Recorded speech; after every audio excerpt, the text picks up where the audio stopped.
propose une conférence d'Aristide Lecate, donc juriste et essayiste, qui va répondre à cette question. Les juges, protecteurs des libertés publiques, point d'interrogation.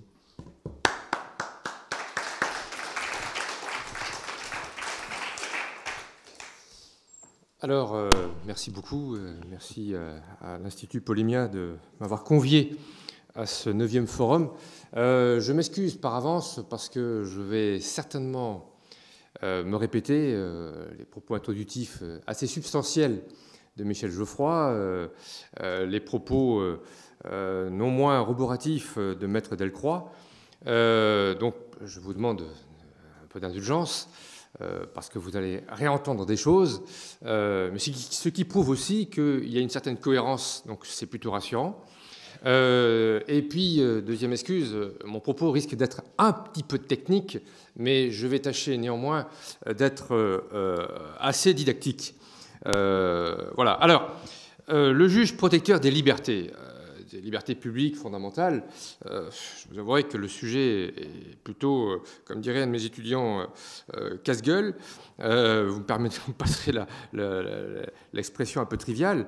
Alors, on va quand même commencer par des choses, je dirais, assez connues. Au terme de l'article 66 de la Constitution, je cite, « Nul ne peut être arbitrairement détenu.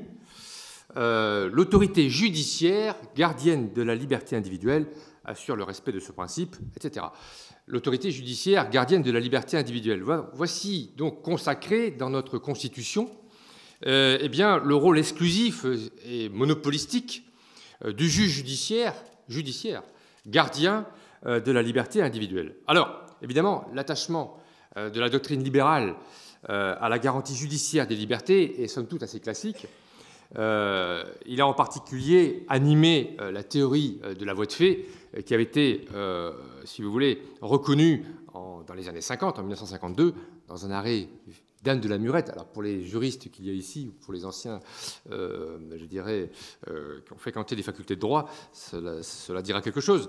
Il appartient à l'autorité judiciaire gardienne de la liberté individuelle. Donc si vous voulez, cette tradition du juge judiciaire gardien de la liberté individuelle était assez ancrée et précédait, si vous voulez, le texte même de la Constitution de 1958. Alors évidemment, il s'agit de la liberté entendue au sens du droit à la sûreté, était donc visée principalement eh bien, plutôt les contraintes par corps, pouvant donc conduire à des privations administratives de liberté. Or, si la liberté individuelle est au fondement de toutes les libertés, dans la mesure où elle conditionne évidemment l'exercice de toutes ces autres libertés, elle ne saurait évidemment les définir toutes. Dès lors, qu'est-ce qu'être libre ? Évidemment, je ne vais pas prétendre répondre à cette question. La question est évidemment problématique. Elle n'est pas posée au sens philosophique, mais au sens social, en tant que mode d'insertion de l'individu dans la collectivité. La liberté, il faut l'entendre finalement comme cette marge d'autonomie, de volonté, sinon de souveraineté que la société réserve aux individus eh bien, dans leur rapport avec autrui et évidemment dans les relations avec l'État, ce qui nous intéresse. Cette tradition a été inaugurée, je dirais, par l'Angleterre au XVIIe siècle, avec notamment deux textes fondamentaux, en 1628, la Petition of Rights, et en 1689, le Bill of Rights. Il faudra attendre, évidemment, le 26 août 1789 pour voir une déclaration des droits de l'homme et du citoyen qui proclamera ce qu'on peut appeler véritablement un véritable code des libertés publiques fondamentales, lequel code sera complété, c'est intéressant de le noter dès maintenant pour la compréhension de la suite, par un préambule de la Constitution du 24 octobre 1946, qui sera finalement un codicille des droits économiques et sociaux. Ainsi, selon la tradition juridique libérale française, les libertés seraient ensemble et séparément des droits de l'homme contre l'État, ce qu'on appelle les libertés civiles et politiques, et des droits de l'homme sur l'État, avec notamment le préambule de 1946, qui concerne finalement les droits de créance. Mais qui, au sein de l'État libéral, aura le pouvoir sur les libertés? C'est toute la question, qui a été d'ailleurs, si vous voulez, survolée par M. Geoffroy et Maître Delcroix. Eh bien, en France, la question, en tout cas depuis 1789, a été posée, a été tranchée, c'est la loi. C'est la loi. C'est, comment dire, la loi qui, selon la déclaration de 89, eh bien, pose les bornes eh bien, à cette liberté. Et cette garantie par la loi a été, pendant très longtemps, considérée à la fois comme nécessaire et suffisante. Nécessaire car il est apparu naturel et logique que la représentation nationale définisse les droits des libertés, et suffisante car il n'a pas semblé utile d'instaurer des garanties contre la loi elle-même. Rien sans la loi, c'est-à-dire indispensabilité des lois, et rien non plus contre la loi, c'est-à-dire incontestabilité des lois, tels furent les premiers postulats de notre droit des libertés. Le juriste strasbourgeois Karl Malberg pouvait écrire dans sa contribution à la théorie générale de l'État en 1920 qu'en France, on devrait moins parler d'état de droit que d'état légal, c'est-à-dire un état dans lequel tout acte de puissance administrative présuppose une loi.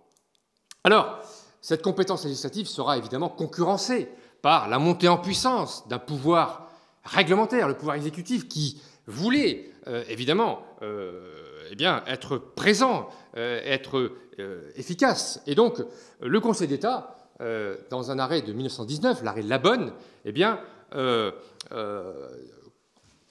dirais, de son propre mouvement, créera, indépendamment, en dehors de toute délégation législative, et en vertu des pouvoirs propres qu'il détient, créera un pouvoir réglementaire de police entre les mains eh bien, du pouvoir exécutif, et en l'occurrence du chef de l'État. L'avènement de la Constitution du 4 octobre 1958 marquera un tournant, puisque les compétences législatives seront strictement énoncées. Il y aura une liste quasi limitative à l'article 34 qui énumère les matières sur lesquelles la loi est compétente pour fixer les règles et les principes fondamentaux. Tandis que l'article 37 eh bien, de cette même Constitution de 1958 précise que les matières autres que celles qui sont du domaine de la loi eh bien, ont un caractère réglementaire. Ce fut, à l'époque, une révolution juridique dès lors qu'on allait circonscrire la loi. On allait l'enfermer, la cantonner dans un périmètre. Et évidemment, cela allait donner un essor, pensait-on, au pouvoir réglementaire eh bien, de pouvoir intervenir. Il s'agissait, dans l'esprit des pères fondateurs de la Constitution de 1958, eh bien, d'en finir avec les errements eh bien, de ce légicentrisme, de cette dictature que l'on pensait un petit peu invasive et impérialiste de la loi sous la Troisième et notamment sous la Quatrième République. Et précisément, il était prévu eh bien, que contre toute intrusion et immixtion du législateur, eh bien, il y aurait un chien de garde. Et ce chien de garde, évidemment, tenu en laisse, mais non muselé néanmoins, eh bien, ce chien de garde, ce serait le Conseil constitutionnel. Et il avait été mis en place précisément pour cela.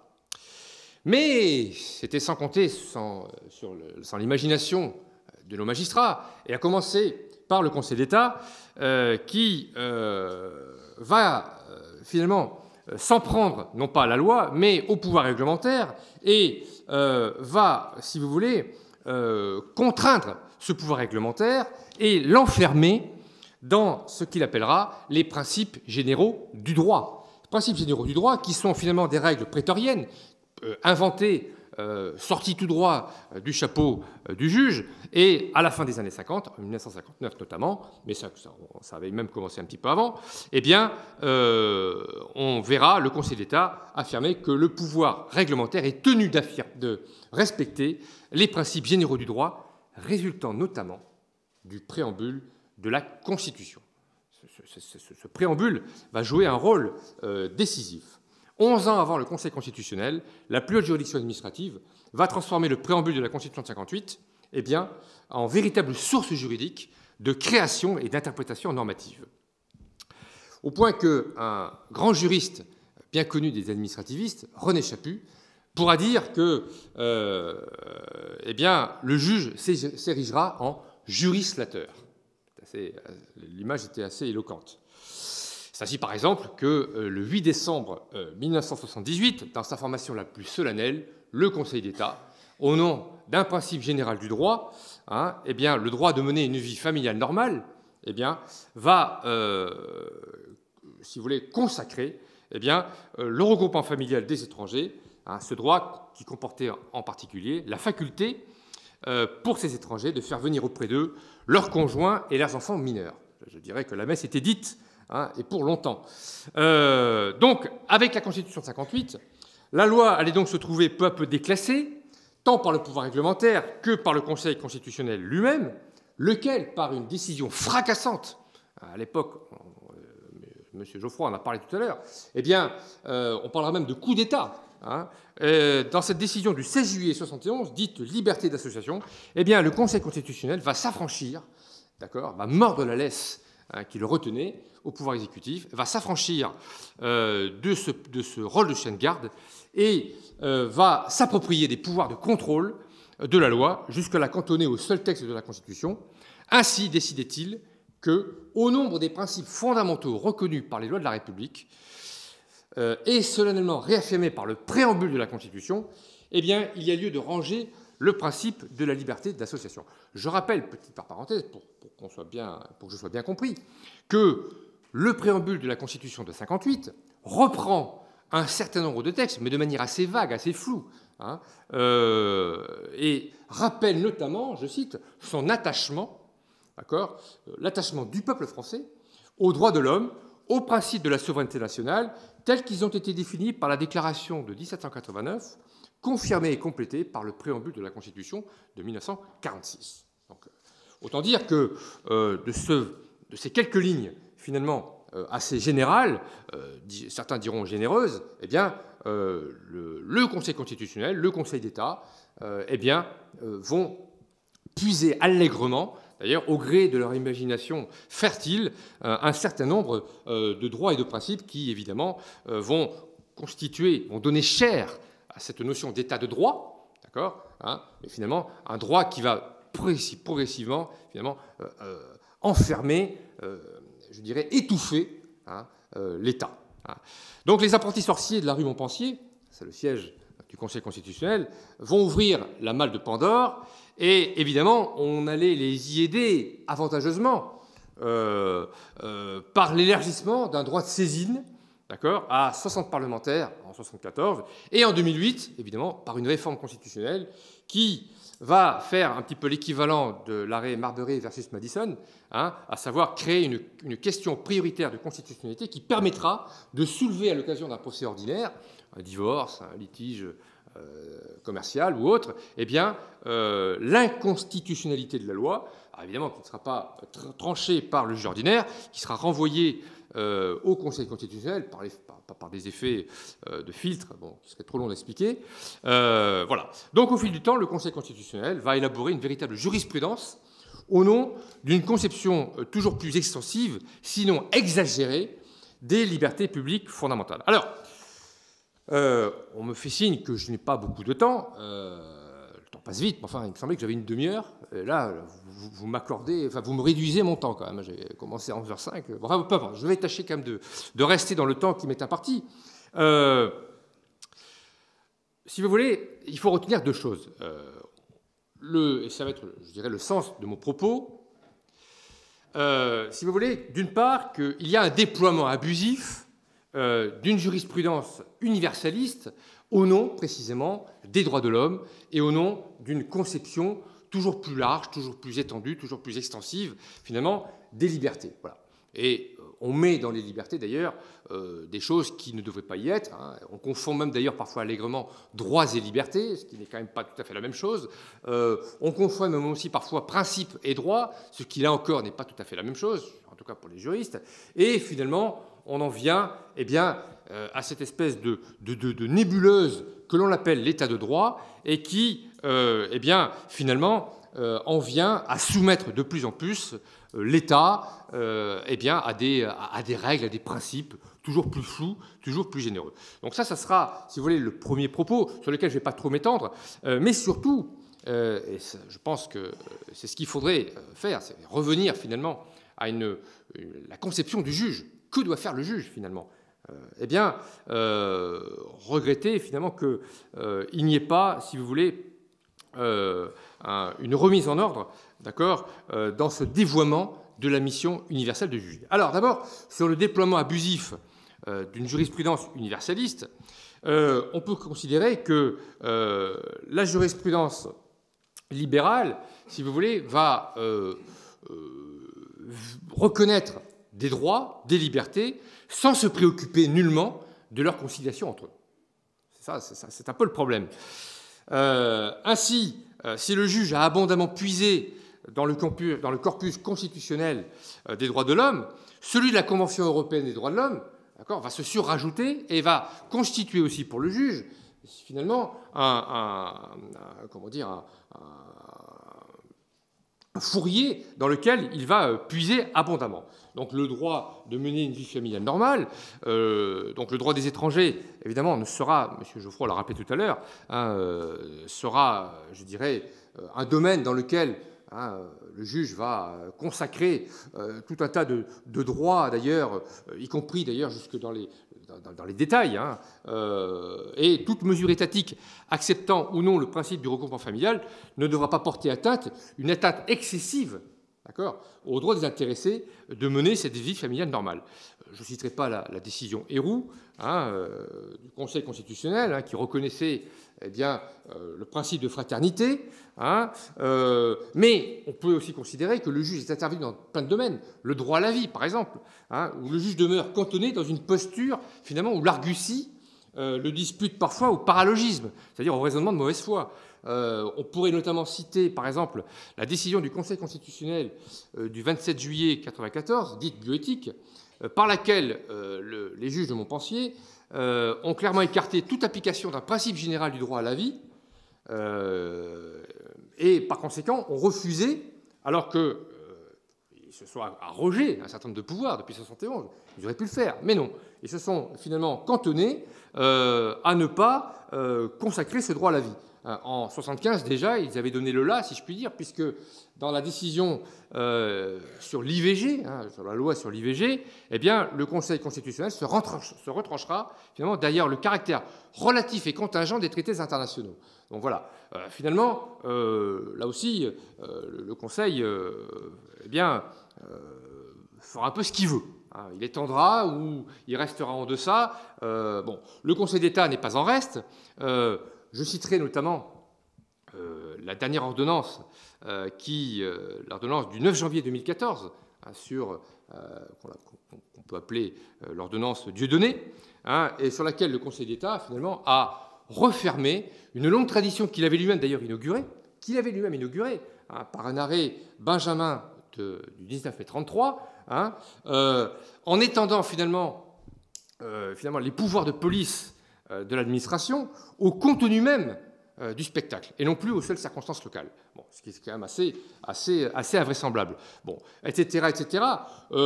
On pourrait évidemment citer, ça a été évoqué tout à l'heure, l'état d'urgence sanitaire, qui a donné lieu, là aussi, à une jurisprudence totalement invraisemblable, où on l'a vu, le Conseil d'État et le Conseil constitutionnel, main dans la main, valider quasiment toutes les mesures attentatoires aux libertés. Si le texte est diffusé, je vous renvoie au texte où je cite un certain nombre d'exemples jurisprudentiels, d'ailleurs, d'atteinte aux libertés. On a vraiment, je dirais, cet état d'urgence sanitaire a été véritablement le véritable tombeau de nos libertés en France. Alors, je vais passer, si vous voulez, rapidement, puisqu'on me presse. On me presse, comment dire, on me presse, mais je vais aller, si vous voulez, sur le deuxième point de mon intervention. La question, donc vous avez bien compris, depuis 1971, et un petit peu avant, si on regarde la jurisprudence du Conseil d'État, nos juges administratifs, constitutionnels, judiciaires un petit peu, mais surtout constitutionnels et administratifs, avec évidemment le concours des juges européens, le juge de la Cour de justice de l'Union européenne, hein, le juge de la Cour européenne des droits de l'homme, eh bien, vont finalement, eh bien, comme ça, sortir du chapeau tout un tas de droits et libertés qui, évidemment, seront favorables aux uns, défavorables aux autres, et je dirais presque, en plus, toujours favorables aux mêmes et toujours défavorables aux mêmes. Bon, suivez mon regard. Alors, tout cela, finalement, interroge sur l'office du juge. Et je voudrais attirer votre attention, et ce sera, si vous voulez, je pense, la partie peut-être la plus importante de mon propos. Les choses ont été déjà dites par ailleurs, et seront peut-être même redites ultérieurement. Quelle est la mission du juge, finalement? Est-ce qu'il revient au juge, eh bien, de se mêler des droits et libertés? Alors, je citerai, ça ne manque pas de sel, hein, le propos de Jean-Paul Costa. Jean-Paul Costa, personne ne connaît Jean-Paul Costa. Jean-Paul Costa, il sera juge. Alors, le propos, il le prononcera en 1998, dans la revue Pouvoir. Et il ne faut pas oublier que Jean-Paul Costa sera nommé, quelques temps plus tard, à la Cour européenne des droits de l'homme. Alors, écoutez bien ce qu'il dit. « S'il semble naturel que le juge soit un défenseur des libertés, on ne s'interroge en général que sur l'efficacité de son rôle, sans trop s'interroger sur les justifications de celui-ci.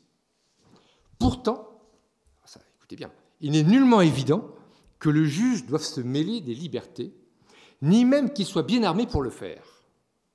Les concepts familiers d'état de droit, de séparation des pouvoirs, de contrôle juridictionnel camouflent des interrogations fondamentales. Le juge est-il habilité à défendre les libertés? Ne risque-t-il pas parfois de leur porter atteinte? La société libérale ne recourt-il pas à lui, faute de mieux? C'est quand même Jean-Paul Costa, futur juge à la Cour européenne des droits de l'homme, qui dit ça.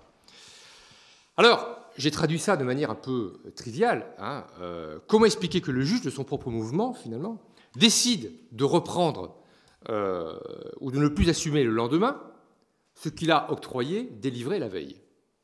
C'est ça. Parce qu'en réalité, finalement, la compétence ou, si vous voulez, la mission du juge protecteur des libertés serait tout à fait acceptable, vraisemblablement, si celui-ci ne s'amusait pas, finalement, à consacrer des droits aussi contradictoires les uns que les autres, qui, à un moment donné, il faut bien quand même les concilier. Or, aujourd'hui, on arrive quand même à un inventaire à la Prévert de droits et libertés totalement contradictoires, qu'on a du mal à concilier, et au risque même d'ailleurs de porter atteinte aux intérêts vitaux de la société et de l'État, de remettre en cause même la puissance même de l'État.